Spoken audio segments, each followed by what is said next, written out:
Hello everyone, नाम Amit Tiwari for अमिततिवारी.net और ये है एसईओ लास्ट मंथ का लेटेस्ट एपिसोड जिसमें मैं जुलाई 2025 में हुई सारी की सारी SEO related news, digital marketing के अपडेट्स और पीपीसी वर्ल्ड में हुए जितने भी कंट्रोवर्सीज हैं उन सभी को कवर करूंगा। गूगल सर्च से लेकर गूगल एड्स तक, माइक्रोसॉफ्ट एड्स से लेकर परप्लेक्सिटी के लफड़ों तक सभी कुछ हम कवर करेंगे। अगर आप इस वीडियो को इस सीरीज में पहली बार देख रहे हैं बाई चांस तो जल्दी से जल्दी सब्सक्राइब कर लें, बिकॉज एआई में और सर्च में बहुत सारी नई चीजें हो रही हैं, बहुत सारी नई अपडेट्स हो रही हैं और आप 100% सभी को कवर नहीं कर पाएंगे। ये मेरी रिस्पॉन्सिबिलिटी है, मुझे निभाने दीजिए। हम पिछले 6 सालों से इस सीरीज को कंटिन्यू कर रहे हैं और आगे भी करते रहेंगे।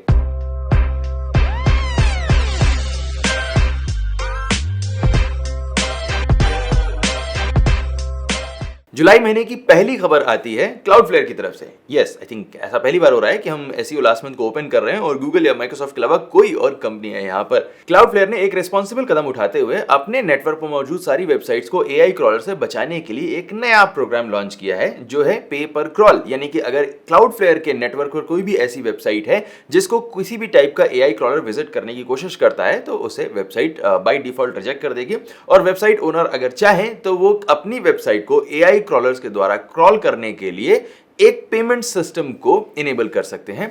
ये सारा कॉन्सेप्ट सुनने में अच्छा लग रहा है, बट ये कितना प्रैक्टिकली सक्सेसफुल हो पाएगा इस बारे में बहुत सारे डाउट्स हैं, बिकॉज एआई कंपनीज अपने आप में बहुत एथिकल नहीं है। जब उन्होंने कंटेंट लिया था वेबसाइट से तब भी किसी से परमिशन नहीं ली थी और अभी क्रॉल करने के लिए भी वो जिस टाइप के भी सिक्योरिटी मेजर्स क्लाउडफ्लेयर लगाने वाला है वो कितने सक्सेसफुल हो पाएंगे इस बारे में बहुत सारे डाउट्स हैं। अभी चैट जीपीटी का एआई एजेंट इस सिक्योरिटी मेजर को बाईपास कर सकता है यूजर को मोमेंटरीली कंट्रोल देकर, जिसमें यूजर अपनी तरफ से क्लाउडफ्लेयर के कैप्चा वगैरह को पास कर सकता है। इसके अलावा परप्लेक्सिटी का जो कॉमेट ब्राउजर है वो भी बहुत अलग अलग टाइप के मैकेनिज्म्स को यूज करके क्लाउडफ्लेयर के नेटवर्क पर मौजूद वेबसाइट्स को आराम से ब्राउज कर सकता है, कंट्रोल कर सकता है, उस पर एक्शंस ले सकता है। सो ये प्रोग्राम सुनने में बहुत अच्छा लग रहा है, लेकिन इसे एक्चुअली में कितना इन्फोर्स कर पाएंगे इस बारे में डाउट है। आगे फ्यूचर में जाकर देखते हैं ये कितना सक्सेसफुल होता है। आई वांट पर्सनली कि क्लाउडफ्लेयर सक्सेस हो। आई वांट पर्सनली कि बड़ी टेक कंपनीज क्लाउडफ्लेयर की इस रिस्पांसिबिलिटी को लें। क्लाउडफ्लेयर का ये काम नहीं बनता है, बट अगर कोई इंडस्ट्री के बारे में सोच रहा है तो दैट्स अ गुड थिंग। हमें क्लाउडफ्लेयर के लिए तालियां बजानी चाहिए।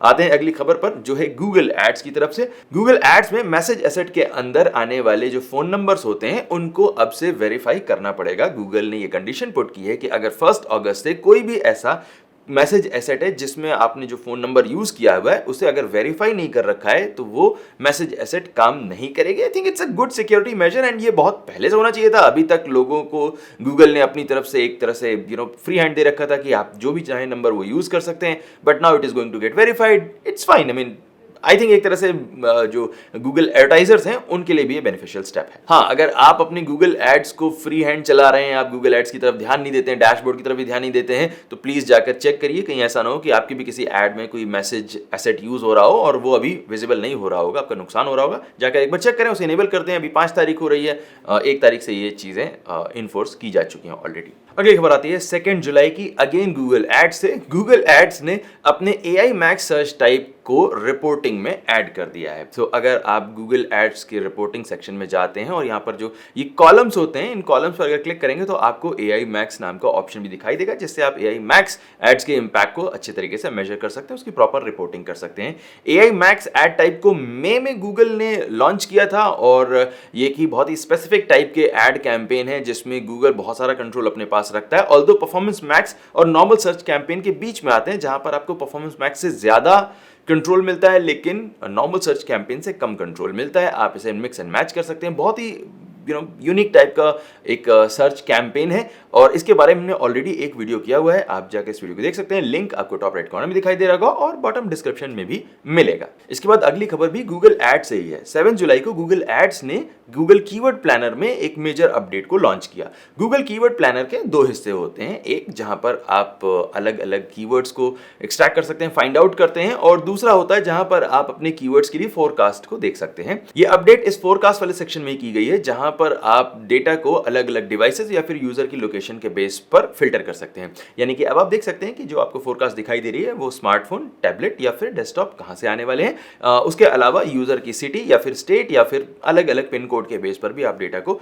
फिल्टर कर सकते हैं। एंड इसके बाद देख सकते हैं गूगल एड्स आपको एक अच्छा सा पाई चार्ट भी बनाकर देखता है, if it is helpful for you, if it is useful for you. But all of these updates are there and इसके अलावा कोई भी गूगल ने यूजफुल फीचर हटाया नहीं है, उसके लिए ज्यादा ज़्यादा बड़ा थैंक यू बनता है। कई बार गूगल नए अपडेट देते वक्त अच्छे फीचर्स को हटा भी देता है, बट इस बार कोई भी फीचर हटाया नहीं, सिर्फ ये 2 नए फीचर 3 नए फीचर ऐड किए गए हैं। और इसके बाद अगली खबर आती है इस महीने की पहली नॉर्मल गूगल सर्च से, बट दिस खबर इज नॉट नॉर्मल।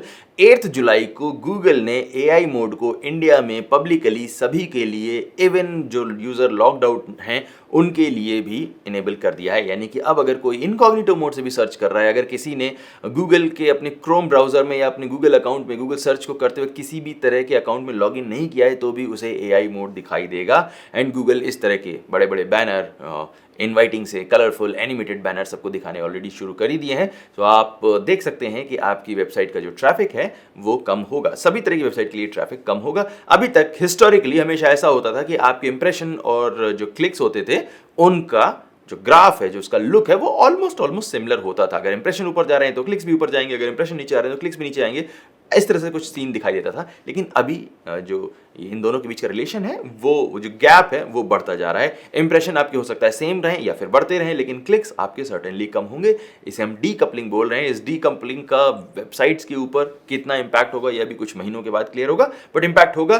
जितनी भी कंटेंट रिलेटेड वेबसाइट्स हैं या ब्लॉग हैं उनके ऊपर ज्यादा इंपैक्ट होगा, जो बिजनेस वेबसाइट्स हैं उनके ऊपर भी इंपैक्ट होगा, लेकिन उनके रेवेन्यू पर उतना इंपैक्ट नहीं होने जा रहा है। बहुत सारी इंडस्ट्रीज इस नए चेंजेस डीकपलिंग के लिए बहुत परेशान है, होना बनता भी है, लेकिन आगे आने वाले फ्यूचर में इसका ट्रू इंपैक्ट देख पाएंगे। अभी किसी भी तरह की फोरकास्टिंग सही नहीं होगी। गूगल के इस एआई मोड के ऊपर हमारे बहुत सारे वीडियोस ऑलरेडी लाइव हैं। ये एआई मोड क्या है, इंडिया में लॉन्च हुआ तो उसका इंपैक्ट क्या होने वाला है, और इस एआई मोड से रिलेटेड जो कुछ नई टेक्नोलॉजीज हैं उसके लिए भी हमने कुछ वीडियोस किए हुए हैं।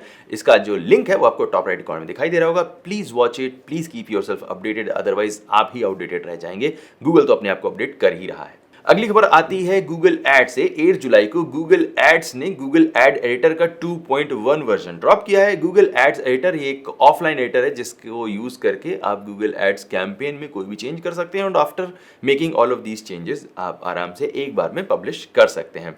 इस नए वर्जन 2.1 में कुछ नए चेंजेस किए गए हैं। फॉर एग्जांपल कैंपेन लेवल जो नेगेटिव कीवर्ड्स होते हैं परफॉर्मेंस मैक्स कैंपेन में, अब आप उन्हें यूज कर सकते हैं गूगल एड्स एडिटर के अंदर। इसके अलावा परफॉर्मेंस मैक्स कैंपेन में अलग अलग प्लेटफॉर्म्स को ऑप्ट आउट करने का काम भी आप गूगल एड्स एडिटर में कर सकते हैं, और डेस्कटॉप ओएस की जो टारगेटिंग है वो भी अब एड्स एडिटर में पॉसिबल है। उसके अलावा डिमांड जेन कैंपेन्स में 9:16 जो पोर्ट्रेट फॉर्मेट की इमेजेस होती हैं उनका सपोर्ट ऐड कर दिया गया है, और जो डिमांड जेन वीडियोस होते हैं उसमें लैंडिंग पेज का प्रीव्यू भी आपको दिखाई देता है। उसके अलावा प्रमोशन एसेट में बारकोड और क्यूआर कोड को भी सपोर्ट करना शुरू कर दिया गया है। ऑल्सो गूगल एड्स एडिटर के इस नए वर्जन में आप सर्च कैंपेन्स में एआई मैक्स को यूज कर सकते हैं, और परफॉर्मेंस मैक्स कैंपेन में कैंपेन बिल्डर को भी ज्यादा स्ट्रीमलाइन कर दिया गया है। ऑल्सो आप सर्च थीम्स में भी चेंजेस अब कर सकते हैं। गूगल एड्स एडिटर के इस नए वर्जन में आप एक्सटेंशन यानी कि जो आपके जितने भी एड्स के एक्सटेंशन होते हैं उनमें आप पार्शियल डाउनलोड भी कर सकते हैं। ज़रूरी नहीं है कि आप सारे के सारे एक्सटेंशंस को डाउनलोड करें ही करें, जितने आपको ज़रूरत है उतनों को ही सिर्फ सिंक कर सकते हैं। उसके अलावा आपको यूआरएल का जो एड प्रीव्यू होता है उसको भी आपको एक्सपोर्ट करने का ऑप्शन मिलेगा। गूगल एड्स एडिटर में और भी बहुत सारे चेंजेस किए गए हैं इस नए वर्जन में। इसकी पूरी लिस्ट आपको मिलती है इस पर्टिकुलर पेज पर, आप जाकर इन्हें पूरा स्टडी कर सकते हैं। इस न्यूज़ या बाकी सारी न्यूज़ से रिलेटेड जितने भी ऑफिशियल लिंक हैं वो आपको इस वीडियो के डिस्क्रिप्शन में हमेशा की तरह मिलेंगे। जाइए वहां पर उनको भी देखिए और अपने आप को ज्यादा एजुकेट करिए। 8 जुलाई को गूगल सर्च कंसोल ने एक छोटा सा एक नया एडिशन किया है, जिसमें आप गूगल सर्च कंसोल के अंदर जब आप परफॉर्मेंस रिपोर्ट को देखते हैं तो जो बहुत सारे फिल्टर्स आपको दिखाई देते हैं, इन फिल्टर्स में डिस्कशन फोरम भी अब एक फिल्टर कर दिया गया। यानी कि अगर आपकी वेबसाइट को किसी भी तरह के डिस्कशन या फिर फोरम्स यानी कि कोरा या फिर रेडिट या फिर किसी और इस तरह के डिस्कशन फोरम ग्रुप में जितनी वेबसाइट्स गूगल दिखाता है, अगर वहां से कोई ट्रैफिक मिल रहा है तो आप उसे परफॉर्मेंस सेक्शन में देख सकते हैं, अलग से आइडेंटिफाई कर सकते हैं। आई डोंट नो ये फीचर एसईओज के लिए या वेब मास्टर्स के लिए है या फिर अपने बॉयफ्रेंड रेडिट को सेटिस्फाई करने के लिए गूगल ने ऐड किया है कि भाई देखो अलग अलग वेबसाइट्स देख सकती हैं कि मैं तुम्हारे जरिए कितना ट्रैफिक उन तक भेज रहा हूँ। I don't know if it is useful for you. Let me know in the comment box कि ये फीचर आपको एक्साइट कर रहा है या नहीं कर रहा है, या आप इस फीचर से खुश हैं या नहीं खुश हैं, कमेंट सेक्शन में बताइए। 14 जुलाई को गूगल सर्च एनालिटिक्स की एपीआई में एक छोटा सा चेंज किया गया है, और ये चेंज है एक नया एंड पॉइंट जो आपको बताता है, एपीआई यूजर्स को ये बताता है कि जो इस एपीआई से डेटा मिल रहा है वो अभी इनकम्प्लीट है। This is a good addition, because कई बार ऐसा होता है कि जब हम डेटा को इंपोर्ट कर रहे होते हैं एपीआई के थ्रू, हमें नहीं पता होता है कि डेटा फाइनल है या फिर इसमें अभी और एडिशन होने वाला है। है। इस तरह के एंड पॉइंट से एटलीस्ट वी नो कि जो भी डेटा कंपाइल होकर हमें मिल रहा है उसके ऊपर हम ट्रस्ट कर सकते हैं, उसको फाइनल डेटा माना जा सकता है, नहीं माना जा सकता। This is a good thing, but this is only useful for developers और the people who are using API endpoint. Specially I think I am encouraging everyone कि अभी इस एज में आप एपीआईज को यूज करना ज्यादा शुरू कर दें। ऐसे बहुत सारे ट्यूटोरियल हमारे अपने इस चैनल पर है जहां पर हम सर्च एपीआईज और गूगल एनालिटिक्स एपीआईज को यूज करके आपको ज्यादा से ज्यादा फ्लोज बनाने के बारे में ट्यूटोरियल्स प्रोवाइड कर रहे हैं, इन्फॉर्मेशन दे रहे हैं। प्लीज यूज देम एंड अपने जो एसईओ पाइपलाइन है या जो डिजिटल मार्केटिंग की पाइपलाइन है उसको मॉडर्न बनाएं, अपडेट करें। 14 जुलाई को ही गूगल एड्स ने एक और नया फीचर लॉन्च किया है जो गूगल एड्स और जीमेल का कोलैबोरेशन टाइप का है। सो बेसिकली जब भी आप गूगल एड्स डैशबोर्ड में लॉगिन करते हैं तो आपको गूगल की बहुत सारी रिकमेंडेशन दिखाई देती हैं, ये करें तो इतना कन्वर्जन होगा, ये करें तो इतना परसेंटेज आप बजट बचा सकते हैं, वगैरह वगैरह। जितनी भी इस तरह की रिकमेंडेशन होती हैं इसको आप गूगल एड्स डैशबोर्ड के अंदर जाकर इनेबल कर सकते हैं। बट नाउ जब गूगल इस तरह की ईमेल्स आपको भेजता है तो उसी ईमेल के साथ में एक डायनेमिक बटन आपको जीमेल के अंदर दिखाई देगा जिस पर क्लिक करके आप उस रिकमेंडेशन को बाय डिफॉल्ट अपने आप ही जो है वो इनेबल कर सकते हैं। आपको गूगल एड्स के डैशबोर्ड में लॉगिन करने की जरूरत नहीं होगी। नाउ ये फीचर हमारे लिए अगेन नहीं है, गूगल के लिए अपने खुद के बेनिफिट के लिए है। गूगल एड्स की रिकमेंडेशन जरूरी नहीं है कि हमेशा आपके लिए यानी कि एडवर्टाइजर के लिए बेनिफिशियल हो। इनफैक्ट सभी रिकमेंडेशन को फॉलो करना भी नहीं चाहिए, इनेबल करना भी नहीं चाहिए, बिकॉज वो गूगल के अपने खुद के बिजनेस गोल्स के लिए अलाइंड होती हैं, आपके बिजनेस गोल्स के लिए नहीं होती हैं।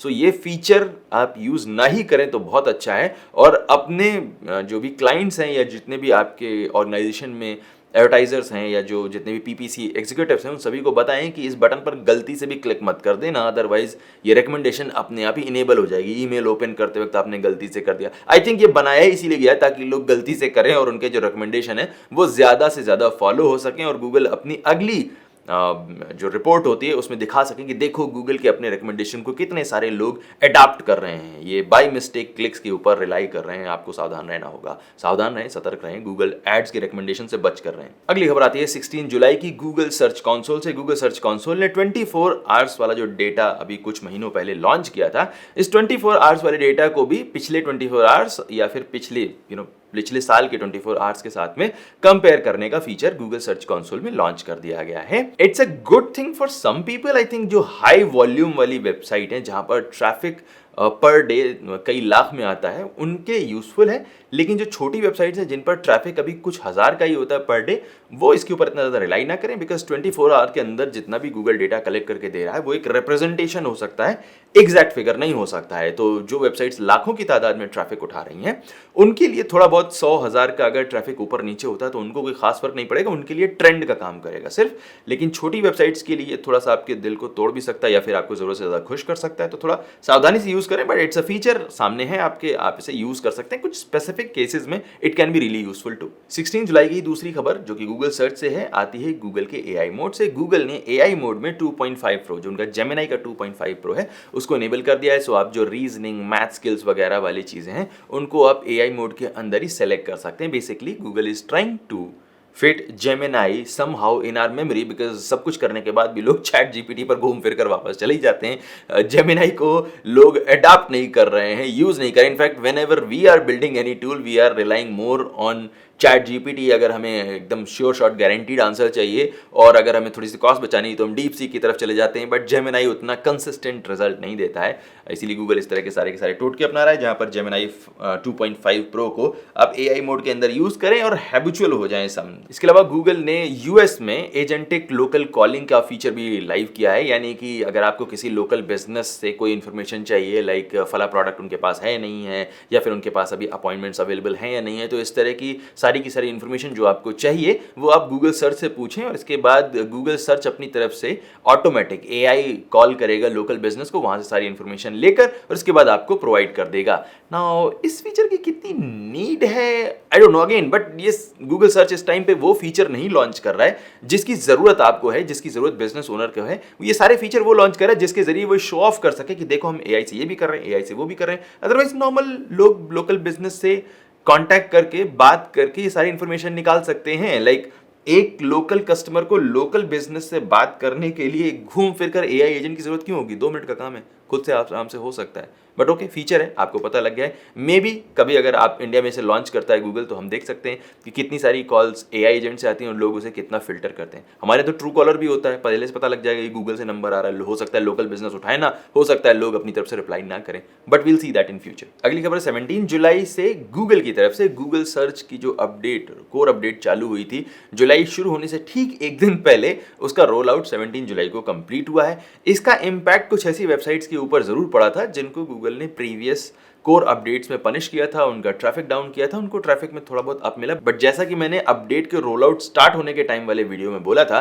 कि इस अपडेट का बड़ा पर्पस है गूगल के अपने इंफ्रास्ट्रक्चर को, अपने सर्च रिजल्ट्स को गूगल के एआई मोड के लिए प्रिपेयर करना। वही हुआ, गूगल ने एआई मोड को इंडिया में पहले एक क्लोज प्रीव्यू में लॉन्च किया और कुछ ही दिनों के अंदर उसे पब्लिकली भी लॉन्च कर दिया है। इसके साथ ही गूगल ने यूके में भी, इंडिया के बाद यूके में भी एआई मोड को सभी के लिए लॉन्च कर दिया। सो जो प्रेडिक्शन था मेरा कि पहले गूगल यूएस में लॉन्च करने के बाद इंडिया में या यूके में लॉन्च करेगा, तो उन्होंने पहले इंडिया में लॉन्च किया, इसके बाद यूके में लॉन्च करेगा। ये सभी कुछ इसी अपडेट के अंदर गूगल ने आराम से कवर कर लिया, अपने इंफ्रास्ट्रक्चर को रेडी कर लिया था। अगली खबर है कि गूगल एनालिटिक्स की तरफ से, और गूगल एनालिटिक्स में अब आप देखेंगे कि आपको जो रेडिट से मिलने वाला ट्रैफिक है वो भी आपको उसकी इंफॉर्मेशन आराम से गूगल एनालिटिक्स में दिखाई दे सकती है। 23 जुलाई को गूगल एड्स ने दो बड़ी अपडेट्स को लॉन्च किया है। पहली अपडेट है रेडिट एड्स के साथ में उनका नया इंटीग्रेशन, यानी कि अब आप अपने गूगल एनालिटिक्स अकाउंट में रेडिट एड्स को कनेक्ट कर सकते हैं और उसके बाद जो भी वहां का कॉस्ट वगैरह का डेटा है वो सारा का सारा आप इंपोर्ट कर सकते हैं। इसके अलावा लीड जनरेशन मार्केटर्स के लिए ऑडियंस के टेम्पलेट और रिपोर्ट्स के टेम्पलेट जो है वो गूगल एनालिटिक्स में आपको बाय डिफॉल्ट मिलेंगे। इस अपडेट के बारे में, इस न्यूज़ के बारे में ज़्यादा डिटेल्स आपको इस पर्टिकुलर अनाउंसमेंट वाले पेज पर मिल जाएगी, जाकर आप अपने आप को ज़्यादा इन्फॉर्म कर सकते हैं। इसके अलावा 23, 24 और 25 जुलाई को गूगल ने सर्च सेंट्रल डीप डाइव को थाईलैंड में किया, जहां पर उन्होंने इंडेक्सिंग, क्रॉलिंग, रेंडरिंग और इसके अलावा रैंकिंग और डिस्कवरी से रिलेटेड बहुत सारी इंफॉर्मेशन को, बहुत सारी नई अपडेट्स को लॉन्च किया, रिलीज किया, बताया। इसी इवेंट में गूगल ने गूगल ट्रेंड्स एपीआई को भी सभी लोगों को दिखाया और एक तरह का फॉर्म लॉन्च किया। ये एपीआई गूगल ट्रेंड्स में मौजूद सारे डेटा को आपको प्रोग्रामेटिकली प्रोवाइड कर सकती है। सिर्फ एक कैच है कि जो 48 आवर्स के अंदर का डेटा होता है वो आपको एपीआई के अंदर नहीं मिलेगा, यानी कि अगर आप अपने न्यूज़ क्लाइंट्स के लिए किसी भी तरह का नया टूल डेवलप करने की सोच रहे थे तो वो आप नहीं कर पाएंगे। बट 48 आवर्स से पुराना और 5 ईयर्स के अंदर का डेटा आपको जरूर इस एपीआई के जरिए मिल सकता है। ये एपीआई अभी भी क्लोज बीटा में, यानी कि आपको इस पर्टिकुलर फॉर्म को जाकर विजिट करके अपना इंटरेस्ट दिखाना होगा एंड देन इसके बाद गूगल टीम सेलेक्टेड लोगों को इसका एक्सेस प्रोवाइड कर रही है। Google search central deep dive में मैंने भी पार्टिसिपेट किया था और इस इवेंट में जो जो चीज़ें हुई, जो चीज़ें मुझे नई पता लगी, बहुत सारे लोगों को दिखाई दी। और इसके अलावा कुछ जो पिक्चर्स हैं वो आपको इस वीडियो में देखने को मिलेंगी। Please go head, watch this video and let me know कि आपको Google search central deep dive का जो पूरा कवरेज अच्छा लगा या नहीं लगा, ये जो इवेंट है वो आपको यूजफुल लगा या नहीं लगा। 24 जुलाई को गूगल ने अपने आईओ में दिखाए हुए एक बहुत ही एक्साइटिंग वर्चुअल ट्राई ऑन वाले फीचर को यूएस में लॉन्च कर दिया है। यानी कि अब यूएस में अगर कोई भी पर्सन किसी भी ड्रेस को परचेज कर रहा है, उसके बारे में सर्च कर रहा है, तो वो वर्चुअली अपनी फोटोज को इंपोर्ट करके देख सकता है कि कोई पर्टिकुलर ड्रेस उसके ऊपर कैसी लगने वाली है, भले ही वो उनके लिए फिट हो या ना हो, या इवन जेंडर का मिसमैच जो इस तरह का हमें काफ़ी सारे फनी मीम्स में देखने को मिला था, इन सभी को बाईपास करके गूगल आपको दिखा सकता है कि पर्टिकुलर ड्रेस या टॉप या टी शर्ट आपके ऊपर कैसी लगने वाली है। अभी ये फिलहाल यूएस में लॉन्च किया गया है। और इस महीने की लास्ट खबर आती है 29 जुलाई की। 29 जुलाई को यूएस में गूगल ने अपने लाइव वीडियो सर्च फंक्शन को ऑन कर दिया है, इनेबल कर दिया है। गूगल ने इस फीचर को दिखाया था, अगेन आईओ में दिखाया था, जहां पर उन्होंने दिखाया था किस तरह से आप गूगल सर्च में ही अपने कैमरा के जरिए वीडियो फीड को दिखाकर आप क्वेश्चंस पूछ सकते हैं। फॉर एग्जांपल, गूगल का अपना फेवरेट एग्जांपल है, आप किसी बाइक को रिपेयर कर रहे हैं और आप वीडियो दिखाकर गूगल सर्च से पूछ सकते हैं कि इस पर्टिकुलर स्टेप पर क्या करना है या क्या चीज़ है वगैरह वगैरह। हमने इस फीचर को टेस्ट किया हुआ है और results are okay, they are not that live, तो हमें वेट काफ़ी करना पड़ता है। So if it is something जो बहुत ही यूनिक है और जिसे वर्ड्स में एक्सप्लेन नहीं किया जा सकता है, वहाँ पर ये फीचर काम भी आ सकता है। ऐसा नहीं कि ये कंप्लीटली एब्सोल्युटली यूजलेस फीचर है, लेकिन इसके अभी इंप्लीकेशंस काफ़ी कम है। मे बी धीरे धीरे लोग इसके यूज़ को समझेंगे एंड जहाँ पर करेंगे, एंड धीरे धीरे हो सकता है गूगल जो इस फीचर में लेटेंसी है, जो डीले होता है, उसको भी एड्रेस कर लेगा। सो देखते हैं फीचर कितना यूज होने वाला है। अभी इंडिया में लॉन्च नहीं हुआ, सिर्फ यूएस में लॉन्च हुआ है। सो मे बी आप यूएस का आईपी लगाकर इस फीचर को टेस्ट करके अपने पर्टिकुलर स्पेसिफिक यूज केसेस के लिए अपनी वेबसाइट को पहले से तैयार करने में यूज कर सकते हैं। ये वो सारी न्यूज थी जो हमने कैप्चर की। अगर कोई इंपॉर्टेंट न्यूज रह गई है तो please let us know in the comment box, और also search central deep live वाला वीडियो जाकर आप देखें। मैं व्लॉग नहीं करता हूँ, मेरी हैबिट नहीं है, बट मैंने इवेंट को कवर करने की अपनी कोशिश की है। बात जाकर देखें, बताएं कि आखिर ये कवरेज कैसा था। मिलते हैं अगली वीडियो में किसी और टिप, ट्रिक या फिर किसी और खास इन्फॉर्मेशन के साथ में। तब तक के लिए keep learning, keep practising. Thank you so much watching this video. My name is Amit Tiwari from tiwari.net, and I will see you next time. Take care.